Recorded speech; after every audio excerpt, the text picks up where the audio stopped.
So folks, I have just ordered this brand new extension lead and I thought I'd do a quick unboxing and first impressions video as I open it up, so let's go.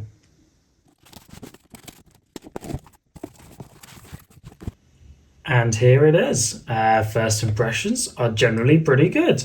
So as you lift it up, there's definitely a little bit of weight to it, which is not surprising because there's 25 meters of cable right here. But the handle itself feels quite nice to hold. You've got the kind of like groovy yellow bits here, which leads into this kind of black stand, which you see here flows all the way down through a stand to sit on into the reel just down here.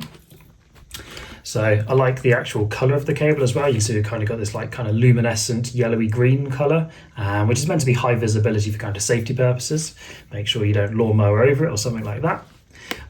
If we look at this side, so we've got a nice little clip here that the plug is held into and a cable tie to cut on first use, but that's all looking pretty nice.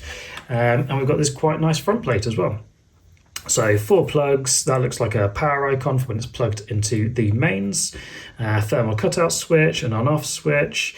That feels quite nice to hold actually. So yeah, first impressions are really good. I can't wait to get this into my garden. Hopefully this helps you out.